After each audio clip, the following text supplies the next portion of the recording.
Have you ever been to a networking event where someone stands up to introduce themselves and they clearly have memorized their elevator pitch, but it doesn't land? Like, you're like, I don't care about anything that you just said, and I completely forgot everything you just said as well. Yes, we have all been there. And often we show up at networking events and we think like, this is going to be great. I'm going to make some great connections. I'm going to have some good conversations. And we walk out of the room or we sign off the Zoom and we're like, oh, that was exhausting. And sometimes even if you do meet one or two people that you enjoy chatting with, you still feel exhausted.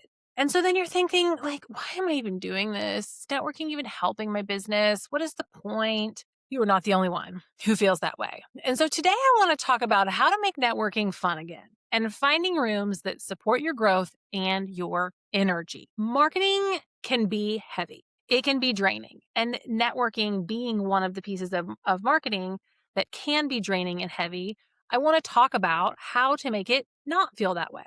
And I want to also talk about where networking fits in the marketing funnel. So networking is very much top of funnel and middle of funnel. It's top of funnel because if you're going to new events, you're going to new spaces, you're hopping on new calls, you are meeting people who don't know who you are, who have never seen you before, which is getting new eyes on your business. It is top of funnel. And it can also be middle of funnel for people who you have met before because it's giving you an opportunity to reconnect with them, to get to know them better, for you to get to know them better, to connect and build community and learn about each other and build trust, which is middle of funnel. And sometimes networking can lead to bottom of funnel activities. Somebody that you met at a networking event could hire you. Somebody that you met at a networking space could refer you to someone else who hires you. And unfortunately, that is the part that is often a long game. It's like the first event you attend, you're planting some seeds. And the next time you attend the same group, you're watering those seeds and fertilizing them. And if you reach out to people you had a good connection with, you're continuing to nurture that and cultivate that seed. And maybe it'll turn into a client and maybe it won't. And we don't know. And it's kind of like planting seeds and not knowing if they're going to grow or not. But if we never plant them, they'll never grow. So networking is a good way to get some top of funnel activity, to get some middle of funnel activity. And if you go back and you look at where your clients actually come from, if they are coming from personal connections, whether it's referrals, existing clients connecting you with somebody, friends connecting you with somebody, someone you met in a community connecting with you or becoming a client, that's an indicator that networking works for you. And so taking the time to continue to do it is a good strategy for your business. But it's not a good strategy if leaving the networking space makes you feel exhausted, drained, annoyed, frustrated, all those things. And so that's why finding the right space really makes a difference. And we've all walked into the marketing or the networking event where maybe you're not getting like the weird elevator pitches or the like stack of business cards from people handing them out if you're at an in-person event, but the host is actually turning this networking event into a webinar or a pitch fest for their own thing. And they're pitch slapping you with their thing.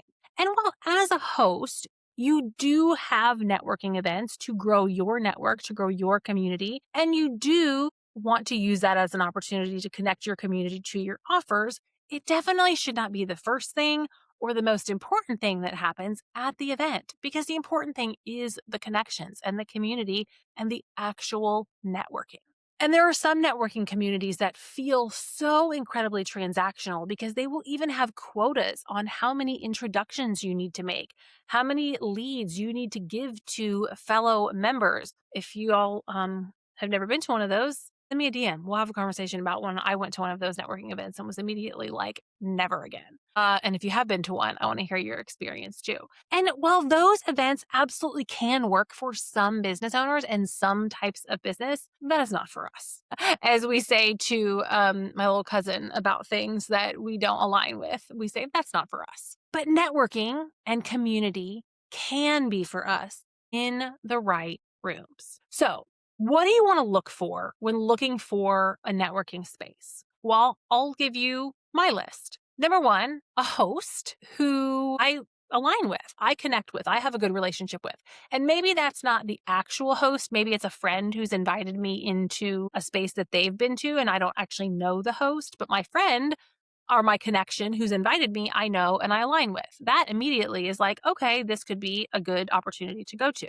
And if I didn't get a personal invitation or know the host personally, what I look for is what's the language that this host is using in terms of who they are inviting. I share the analogy a lot that as marketers, when it comes to our messaging, if we talk to everyone, nobody listens. But if we talk to one person, other people eavesdrop. And so, what I want to pay attention to is who is this event and this host talking to? And maybe it's not me exactly, but am I interested enough to listen in? Because if it's a anybody and everybody, that's probably not a room that I want to hang out in because I don't really want to hang out with anybody and everybody. It gets too peoply when we're hanging out with anybody and everybody. I want to hang out with the right people, the people who get it, my people, right? So you also want to look at the networking event in terms of is there structure? And in in-person events I've been to, a lot of times the structure is everybody goes around, introduces themselves, and shares their like 1 minute spiel. And then the event is over or it's still ongoing and you're like open to like mingle on your own. And that can feel super intimidating. Like, number one, here I am introducing myself in front of this huge room of people. I'm not really thinking about what the person in front of me before me said because I was too busy thinking about what I was going to say. Once I finish, the person next to me, I'm not really listening to them either because I'm judging myself and wondering if what I said landed. But in reality, people aren't even listening to me because they're thinking about themselves and it's just not effective. And then after the fact, the people that come up to me are trying to tell me something. They're immediately going to bottom of funnel. They're immediately like getting down to asking me to marry them on the first date after we just met. And it just feels, again, gross and transactional. Or in an online networking group, if again, it's like really big room, you have to sit there for 30, 40, 50, 60 minutes, depending on how long the event is, and you get to talk for like 2 minutes and introduce yourself. Like, that's not fun. I don't want to do that. So what I like in a networking group is breakout rooms where we get to have smaller interaction if it's online or if it's in person, more structured groups to have conversation and then facilitated conversation. So what's a question that we could discuss as a group and not like, who are you? What do you do? But a life question. Like if it's around the holidays, what's a holiday tradition that's unique to your family that you enjoy doing? That's fun. Like, let's talk about that as humans. Or it could be a business question of what's really working for you as a brand right now on social media. And we can have a conversation about that.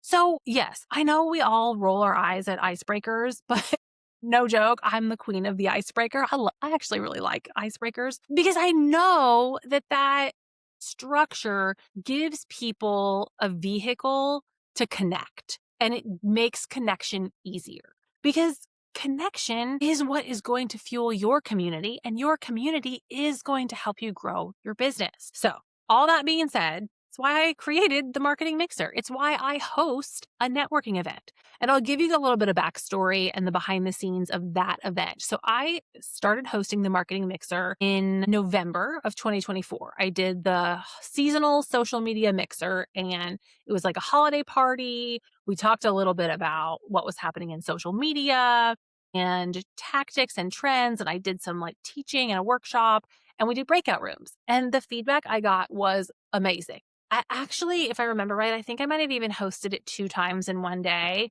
because I didn't know what time would resonate, like would work best for people. That was a little much for my own energy and capacity. I learned that 2 in one day is probably not a good idea. But then I just brought it back, hosted it again in February, and got very similar feedback of like, this is great. I love this, Ruthie. You should do this more frequently. And both times I had, I don't know, 50 or so people register for the event and maybe had 20 show up live. And so I decided I wanted to do it more frequently. But I also decided that I wanted to charge an entry fee. And so I wanted to make it accessible for everybody. But the reason that I wanted to charge an entry fee is I wanted the people who registered to come. Like, it hurt my feelings to have people RSVP yes and sign up with their email address, but then not show up. Like, I know life happens. I know we sign up for things that we can't get to. And I just really thought like if you buy the ticket and you spend the $5 or the $10, maybe you're more likely to come. I don't know. We could have a whole episode on pricing psychology, but that's where my head was at. And so I decided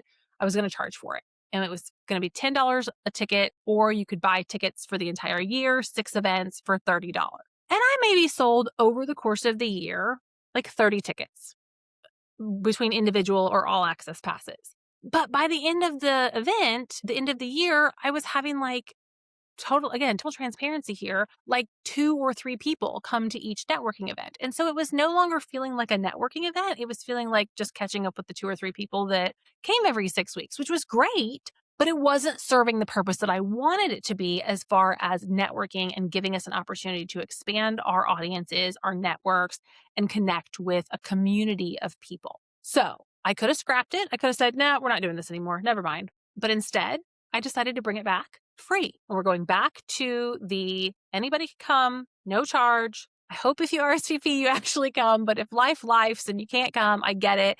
And there will be a replay of the workshop or the teaching section of the event where we talk about marketing strategy or marketing alignment for your season of life, or just some different topics that I have planned that make sense based upon the time of year that the events will be.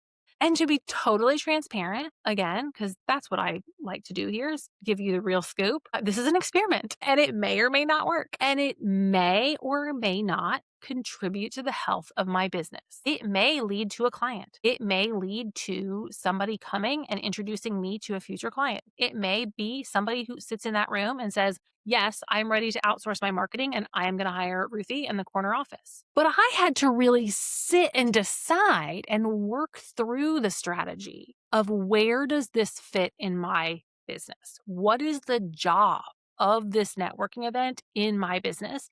And how am I going to make sure that this offer is doing its job?